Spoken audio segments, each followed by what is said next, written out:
Toda mulher tem um sonho: casar-se de véu e grinalda com a pessoa amada, ter filhos e viver feliz para sempre até que a morte os separe. Para Aida não era diferente. Não demorou muito e Augusto cumpriu o que prometera. Muito educado e respeitoso, oficialmente pediu permissão para que perante a justiça e principalmente a de Deus, tivesse a mulher amada ao seu lado até o fim dos seus dias, tranquilizando os pais da moça, que a amava e tinha preparo emocional para um convívio familiar. O pedido foi aceito com muita alegria pelos pais da moça, que disseram já ter conhecimento das intenções dos dois e que sabiam que se amavam. Portanto, não havia motivos para nenhum impedimento e preocupações. Abençoaram o casal e desejou felicidade. Seu Manuel, muito obrigado por confiar em mim. Farei o possível e o impossível para não decepcioná-los. Preciso encontrar uma boa companhia para minha mãe, pois após o meu casamento ela ficará sozinha. O senhor sabe, não tenho pai. Conheci-o apenas através de fotografias e ela teima em não querer morar conosco, apesar dos incansáveis pedidos de Aida. Só teimosia por parte da minha mãe, sempre foi assim. Alega que não quer ser um peso na vida de ninguém e que prefere ficar em sua casa. Além de ter que deixar a situação da minha mãe resolvida, seu Manuel, também preciso fazer alguns exames de rotina para saber como está a minha saúde. Talvez no máximo dentro de 2 meses nos casaremos. Augusto se retirou da casa dos pais de Aida, radiante, ansioso para chegar em casa e contar a novidade para sua mãe, que também gostava muito de Aida. Enquanto isso, Aida, mais contente ainda, providenciava seu enxoval e algumas coisas de uso pessoal e doméstico.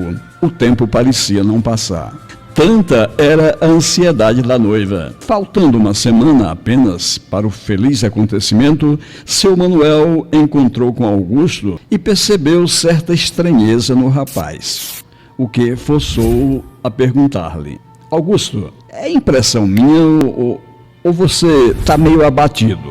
Você está bem de saúde ou é tensão da aproximação do casamento? Eu estou bem, seu Manuel. Deve mesmo ser ansiedade. Eu fiz todos os exames necessários e correu tudo bem. Apenas fui advertido que devo evitar fortes emoções, mas deve ser brincadeira. O médico é meu amigo e sabe que logo vou me casar. É um gozador. Chegou o grande dia. Tudo pronto. Corre, de um lado para outro, todo mundo feliz. Afinal, o casamento em cidade pequena era novidade e motivo de muita movimentação. Horas antes, Augusto foi chamado pela mãe. Meu filho, por que vai se casar na igreja matriz? Existem outras tão boas como ela. Por que tem que ser lá, meu filho? Augusto estranhou a pergunta. Qual o motivo da pergunta, mamãe? A senhora não gosta do pároco da matriz? Eu tenho observado que a senhora não frequenta aquela igreja. Algum motivo especial? Não fui eu, mamãe, que escolheu, mas Aida preferiu que fosse lá e eu não podia ir contra a vontade dela. E também, eu não tenho nada contra, é uma pena que não há mais tempo para fazer alterações. Não, meu filho. Tudo bem, é que não frequento aquela igreja desde o meu casamento, não me traz boas recordações. Mãe, a senhora está me escondendo alguma coisa. Não, meu filho, fique tranquilo, é que ainda não me acostumei com a ideia de me separar de você. Augusto beijou a testa da velha mãe e a tranquilizou. Não se preocupe, minha velhinha, não vou ficar longe da senhora. E para que alegre esse rostinho querido e que amo tanto, eu tenho uma novidade. Aida está grávida de 2 meses. Vem aí um netinho para alegrar seus dias. Mas não conta para ninguém. Deus que te abençoe, meu filho. Esteja sempre ao teu lado. Você merece. Sempre foi um bom filho, um bom cristão. Sou muito feliz por ser tua mãe. Chegou o momento tão esperado. Todos se dirigiram para a igreja, que estava cheia, bem ornamentada. Ao fundo, uma orquestra tocava músicas que emocionavam os presentes. Augusto, já no altar, esperava a noiva. O nervosismo era grande. Estava tomando uma decisão muito importante naquele momento. A noiva entrou, ladeada pelos padrinhos. Estava feliz. Era o grande dia da sua vida. Caminhava lentamente em direção ao altar, de cabeça erguida. Vez em quando, erguia o olhar ao amado que a esperava ansiosamente. O padre seguia religiosamente o ritual matrimonial. Augusto Ribeiro de Albuquerque aceita Aida Pereira de Souza como sua legítima esposa, prometendo amá-la e respeitá-la na saúde e na doença, até que a morte os separe? Sim, diz Augusto radiante. Aida Pereira de Souza aceita Augusto Ribeiro de Albuquerque como seu legítimo esposo, prometendo amá-lo e respeitá-lo na saúde e na doença, até que a morte os separe? Sim, respondeu Aida, mais feliz ainda. No final, sempre aquela pergunta rotineira. Entre os presentes, alguém tem algo contra essa união?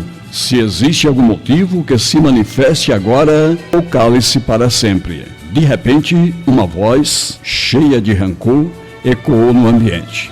Voz de alguém que demorou muito para tomar aquela decisão, mas não suportou. Ao olhar para a cara do senhor Manuel, pai de Aida, reviveu a cena do passado naquela mesma igreja, com o dedo na cara do homem, demonstrando um ressentimento muito grande, acumulado por mais de 20 anos, desabafou. Seu padre, esse casamento não pode acontecer. Era a mãe de Augusto. Esse homem é um assassino, seu padre. Esse homem é um bandido. Nessa mesma igreja, o homem que seria meu marido foi assassinado por ciúmes. Esse homem não aceitou minha recusa, não suportou que eu não o amava e tirou a vida do pai de Augusto no dia do meu casamento. Eu também estava grávida, seu padre, como está agora a sua filha, a filha dele. Na época, alegaram que uma bala perdida havia tirado a vida do meu marido. Não foi fatalidade não, seu padre. A maldita bala saiu daquela janela ali em frente e por trás da arma estava esse aí que seria o sogro do meu filho. Ouviram-se gritos de espanto por parte dos convidados, sussurros, cochichos e surpresa pela revelação. As suspeitas do senhor Manuel em relação à saúde de Augusto se confirmaram. As emoções do momento foram fortes demais para o rapaz, que viu seu sonho destruído, viu seu castelo de areia desmoronar ali junto ao altar. A filha do assassino do pai não podia ser sua esposa. Não conseguiria viver debaixo do mesmo teto com a filha do homem que tirara a vida do seu pai. O fantasma do passado iria estar sempre presente. Olhou para a noiva, encarou o homem que seria seu sogro e algoz do seu pai. Colocou a mão sobre o peito, deu um gemido e foi caindo lentamente nos braços de Aida. O coração não suportou. Não era brincadeira como ele imaginara a advertência do médico. Ele não podia passar por fortes emoções. A mãe de Augusto desesperou-se. Sentia-se culpada pela morte do filho. Não devia ter feito aquela revelação, não daquela maneira. Seu rancor triplicou-se em relação ao homem que estava ali à sua frente. A dor aumentou. Sua vida, que já era sofrida, acabava ali, mas não ia deixar barato e descarregou toda a sua revolta naquele homem responsável pela sua miséria.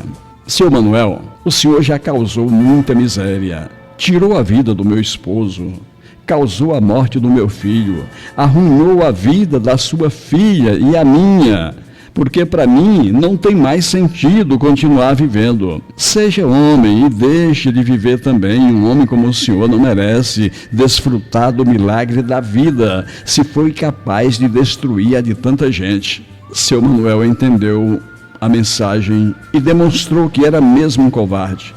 Esta igreja ficou marcada pelos acontecimentos. O padre mudou de cidade e a igreja foi demolida.